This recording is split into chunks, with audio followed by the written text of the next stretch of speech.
Good morning, guys. Good morning. So this morning, I want to be sharing with you the video clips of Naledi Chirwa during their SONA debate.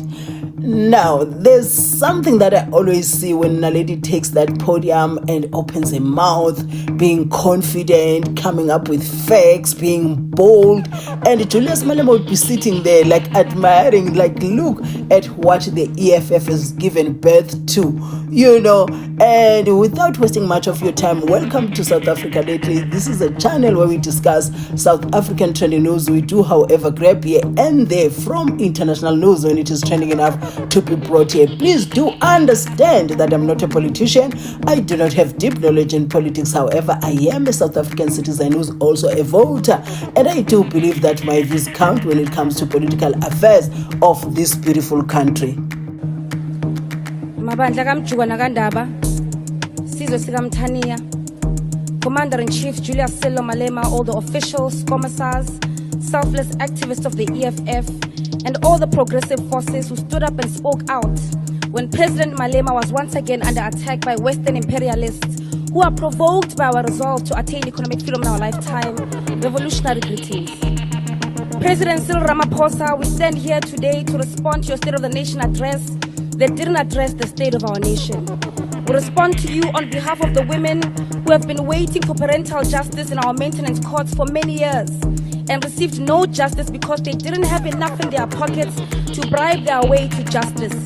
We respond to you on behalf of thousands and thousands of young men and women who recently completed their matrics but are faced with the tormenting reality that their lives, like those before them, will amount to nothingness because their bachelor's degrees passes did not guarantee them a table in university. We respond on behalf of Kanyisile, who is a victim of bullying at Sutherland High School because she's a black girl in South Africa.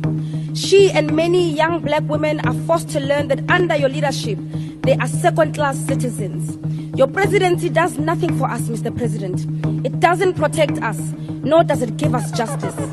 Receive this response on behalf of 17-year-old Amahle, diagnosed at Charlotte Maxeke Johannesburg Academic Hospital in 2017 to being on the spectrum with special needs and has still not received her right to specialized vocational education to date. Her and thousands other children with disabilities and special needs are cursed with having you as the government of the day, as what is standing between them and their right to education is a government that has abandoned the responsibility of defending the most vulnerable in our society. Mam Rebecca MOLEFE, who has a common reality to that of my great-grandmother, uNomncwalisa Ngokazi. These black women and majority of black people in this country had their land stripped away from them by white supremacists. Mam MOLEFE's case is even more catastrophic, as her land was stolen 20 years into democracy after you became president.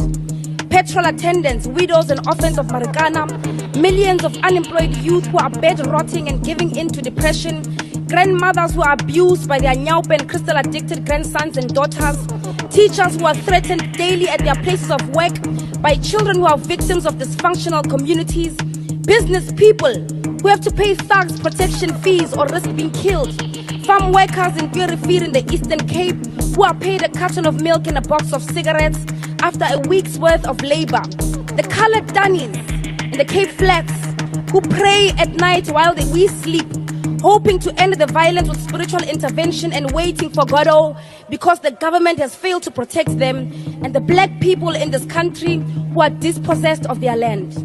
As much as you say that you will not be bullied, and we agree with you that you must not be bullied, the reality is that, Mr. President, you are being bullied.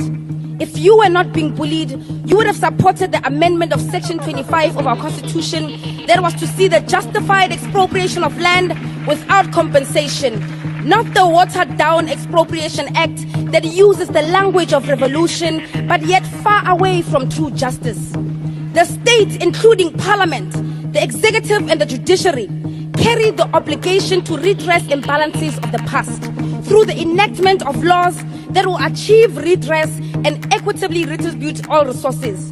If you were not being bullied, the South African government would pass legislation that all the food bought by government for public facilities should be sourced from small-scale farmers and food producers. This in itself will create sustainable economic activity and inspire many unemployed young people in the country to go into food production, because there will be income and financial benefits to boost other economic activities out of it. We would increase state capacity and stop rendering the development of this nation to the greed of tenderpreneurs. We will always need cleaners, Mr. President, truck drivers, security guards, surveyors, healthcare workers and engineers. There is no tangible reason to subject our nation to the mercy of the private sector through tenders for basic functions of the state. Build the capacity of the state you are in charge of. Do the actual work. Don't just talk about industrialization. Do it. We export almost everything in this country, and your government oversees the compromise of industries we used to dominate. What is the reason that we export Ivaslab when we were once a nation that boasted dominance in the textile industry? It is because you are bullied. Initiate the establishment of a state-owned mining company, housing construction company, a state roads company, a state cementing company, because we can no longer tolerate what the party of convicts is doing in Johannesburg with the money that is meant to build our roads. Introduce vocational education in earlier grades. Decolonize the education curriculum. We want you to be exhausted of creating matriculants who have zero skills to show after 12 years of being in the education system. This while children as young as 9 years old are being taught robotics in China. You have been president for 7 years now. May this be the very last State of the Nation address where you hide the shame of your incompetency behind a vision board that never comes to fruition. You chose to lead with people. Could you please take your seats? Honorable.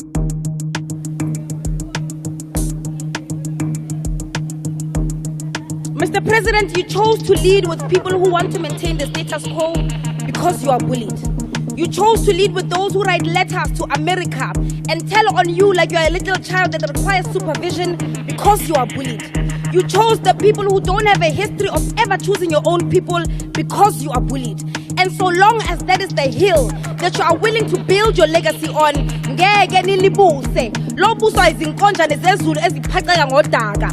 the economic freedom fighters can claim to not being bullied because despite your collaboration with Pravin Gordhan, Jacob Zuma, and the establishment to silence the generation of President Julius Malema, we continue to rally behind the radical call for expropriation of land of South Africa's without compensation for equal redistribution and use, nationalization of mines, banks, and other strategic sectors of the economy without compensation, building state government capacity which will lead to the abolishment of tenders, free quality education, healthcare, housing and sanitation, massive protected industrial development to create millions of sustainable jobs, including the introduction of minimum wages in order to close the wage gap between the rich and the poor, close the apartheid wage gap and promote rapid career paths for Africans in the workplace, massive development of the African economy and advocating for a move from reconciliation to justice in the entire continent, open, accountable and corrupt-free government and society without fear of victimization by the State Defense Force, police and other agencies. We continue to call for economic freedom in our lifetime, economic freedom in our lifetime, economic freedom in our lifetime, economic freedom in our lifetime. The progressive is in tatters. The next member to the podium will be the Honorable Minister of Higher Education. One thing about Naledi Chirwa, whether you like her or don't like her, disagree with her or agree with her, whether you even disagree with the way in which she does things, but the fact is when it's time, she can bring that house, like, you know, she can bring it to life like nobody else does. You know, she has that thing that says, pay attention, listen to me, listen to me very well. She like that thing that says, look at me, be still and do nothing else but listen to me. The way she starts in a calm manner and then she picks and she picks and she picks and she's up there.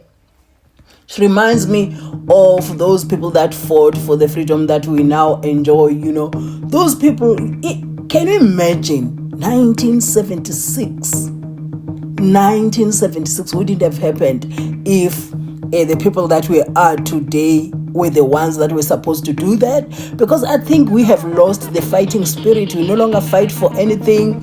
Even those that are fighting are not getting the support that they are supposed to receive, because now we are in this era of selfishness. I remember a long time ago, and we were listening to Cause FM as kids.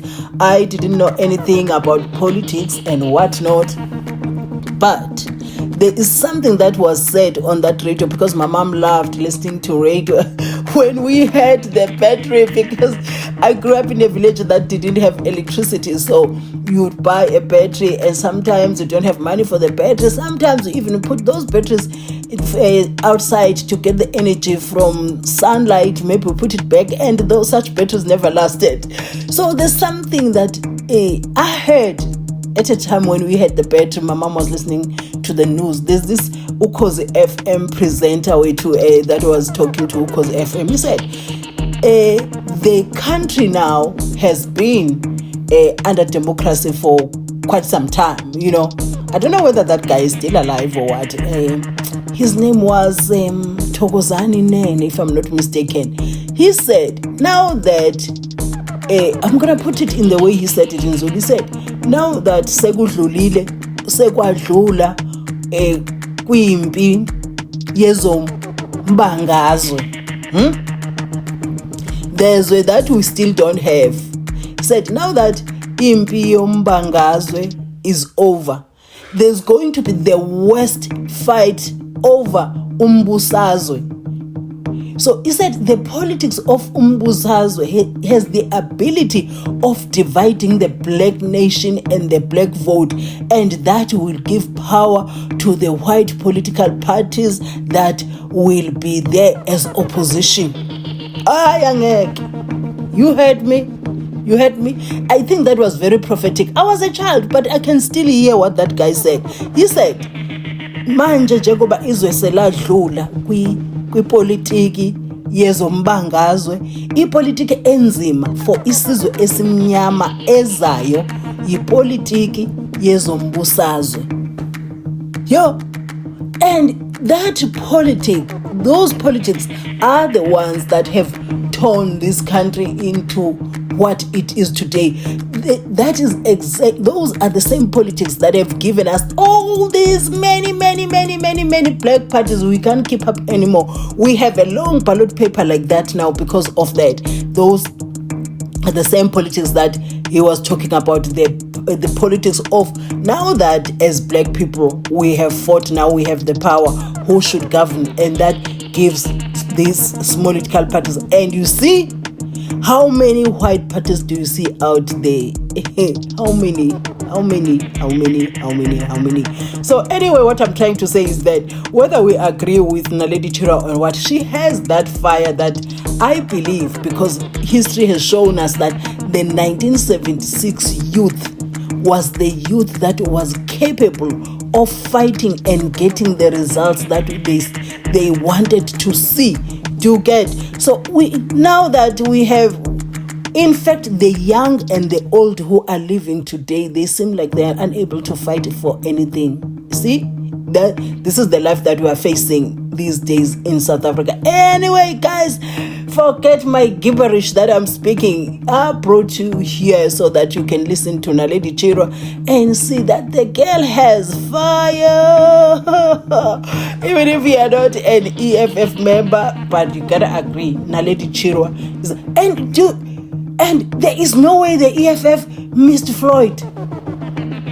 Like, I noticed that during the debate, there is no space for Floyd. Like, Floyd is not missed in that space. I don't know, maybe them inside they miss him, but for me, the person that I was watching from a distance, I'm like, no, actually, I still remember somebody said, you cannot be bigger than the show. No matter how talented you are, you cannot be bigger than the show. The show will always get somebody to do what you were doing. Maybe in a different manner than you, but the show will go on. That is what is happening there. Anyway guys, ndiyabulela guys ba you watched up to here, ndithi kuni enkosi kakhulu for watching my videos, and ndicela kwakhona that you guys watch my ads in full should you have time to do so and you are on Wi-Fi. Ibe nemini emnandi kakhulu.